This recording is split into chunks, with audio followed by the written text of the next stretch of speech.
जय श्री कृष्ण। श्रीमद् भागवत गीता की जय। श्री कृष्ण जी भगवान की जय। गणेश जी भगवान की जय। श्रीमद् भागवत गीता का 8वां अध्याय अक्षर परम योग आपके अपने गीता ज्ञान सागर चैनल पर।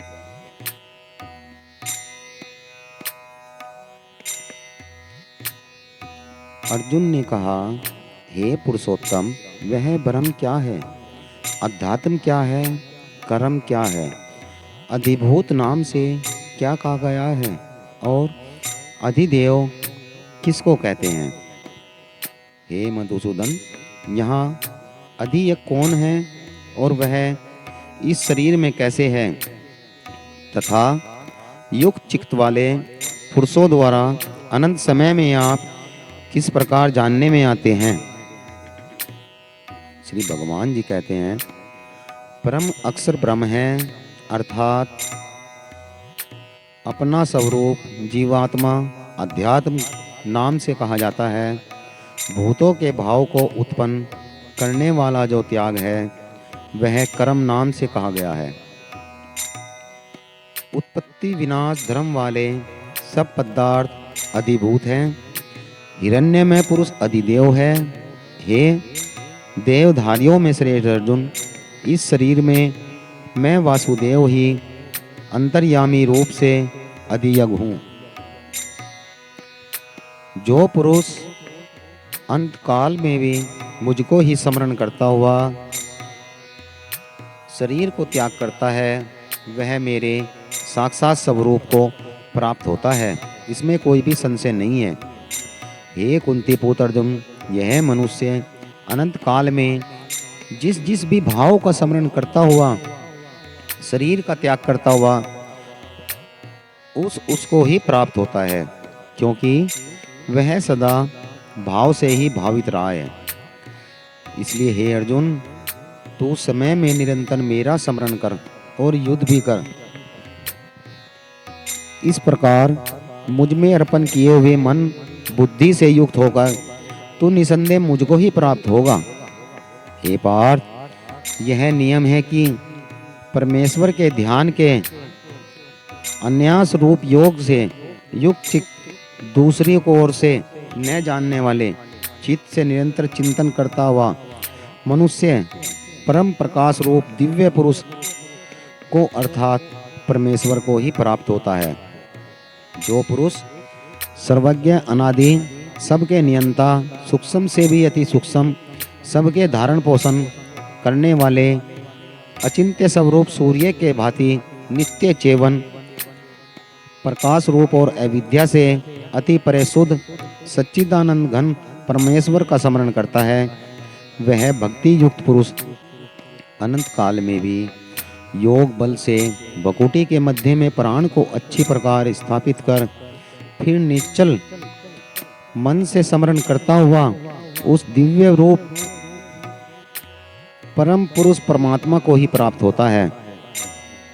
वेद के जानने वाले विद्वान जिस परमेश्वर पद को विनाशी कहते हैं, आसक्ति रहित यतनशील सन्यासी महात्मा जन जिसमें प्रवेश करते हैं और जिस परम पद को चाहने वाले ब्रह्मचारी लोग ब्रह्मचर्य का आचरण करते हैं, उस परम पद को मैं तेरे लिए भली बाती कहूँगा।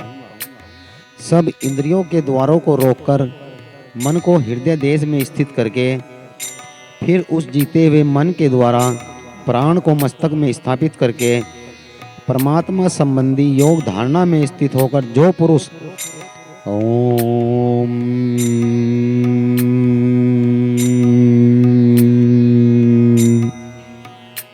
इस एक अक्षर रूप ब्रह्म को उच्चारण करता हुआ और उसके स्वरूप मुझ निर्गुण ब्रह्म का चिंतन करता हुआ शरीर को त्याग कर जाता है, वह पुरुष परम गति को प्राप्त हो जाता है। हे अर्जुन, जो पुरुष मुझ में अनन्य चित्त होकर सदा ही निरंतर मुझ पुरुषोत्तम को स्मरण करता है, उस नित्य निरंतर मुझ में हुए योगी के लिए मैं सुलभ हूँ, अर्थात उसे सहज ही मैं प्राप्त हो जाता हूँ। परम सिद्धि को प्राप्त महात्मा जन मुझको प्राप्त होकर दुखों के घर को अक्षण भंगुर पूर्व जन्म को प्राप्त नहीं होते। हे अर्जुन, ब्रह्मलोक पर्यंत सब लोग पूर्णावृत्ति है, परंतु हे कुंती पुत्र, मुझको प्राप्त होकर पूर्व जन्म नहीं होता, क्योंकि मैं कालातीत हूँ और ये सब ब्रह्म आदि के लोग काल के द्वारा सीमित होने से अनित्य है। ब्रह्म का जो एक दिन है उसको तो 1000 चतुर्युगी तक की अवधि वाला और रात्रि को भी 1000 चतुर्युगी तक की अवधि वाला जो पुरुष तत्व से जानते हैं, वे योगी जन काल के तत्व को जानने वाले हैं। संपूर्ण चराचर मूलगण ब्रह्म के दिन में प्रवेश में अव्यक्त से अर्थात ब्रह्मा के सूक्ष्म शरीर से उत्पन्न होते हैं और ब्रह्मा की रात्रि में प्रवेश काल में उस अव्यक्त नामक ब्रह्म के सूक्ष्म शरीर में ही लीन हो जाते हैं। हे अर्जुन, वही यह भूत समुदाय उत्पन्न होकर प्रकृति के वश में हुआ रात्रि के प्रवेश काल में लीन हो जाता है। दिन के प्रवेश काल में भी फिर उत्पन्न होता है। उस अव्यक्त से भी अति परे दूसरा अर्थात विलक्षण जो सनातन अव्यक्त भाव है, वह परम दिव्य पुरुष सब भूतों के नष्ट होने पर भी नष्ट नहीं होता। जो अव्यक्त अक्षर इस नाम से कहा गया है, उसी अक्षर नामक अव्यक्त भाव को परम गति कहते हैं तथा जिस सनातन अव्यक्त भाव को प्राप्त होकर मनुष्य वापस नहीं आते, वही मेरा परम धाम है। हे अर्जुन, जिस परमात्मा के अंतर्गत सर्वभूत है, जिस सच्चिदानंद घन परमात्मा से यह समस्त जगत परिपूर्ण है, वह सनातन अव्यक्त परम पुरुष तो अनन्य भक्ति से ही प्राप्त होने के योग्य हैं। हे अर्जुन, जिस काल में शरीर त्याग कर गए योगी जन तो वापस न लौटने वाली गति को और जिस काल में गए हुए वापस लौटने वाली गति को प्राप्त होते हैं, उस काल को अर्थात दोनों मार्गों को कहूँगा।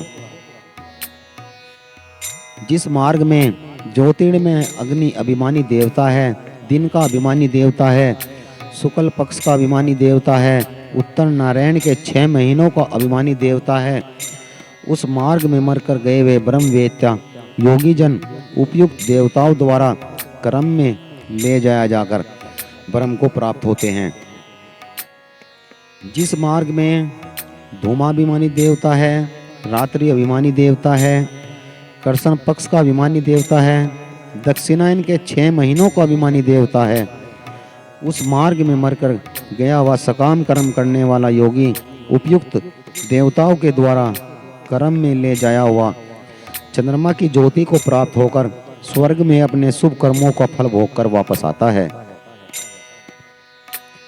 क्योंकि जगत में यह 2 प्रकार के शुक्ल और कर्षण अथवा देवयान और पितृयान मार्ग सनातन माने गए हैं।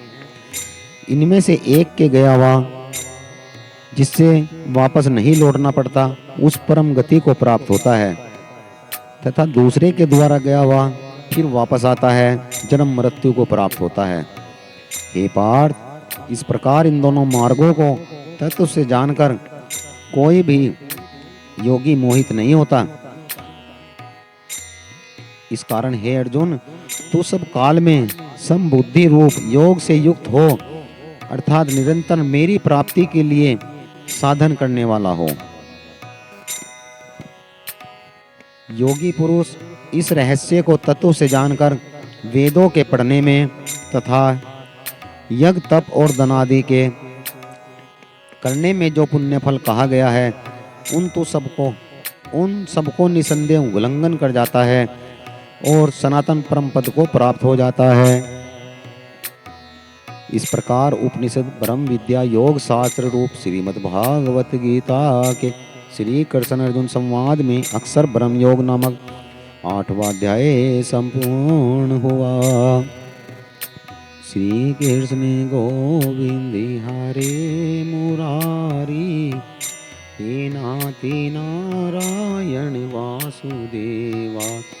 श्री कृष्ण गोविंद हरे मुरारी, कीनाति नारायण वासुदेवाय। जय श्री कृष्ण।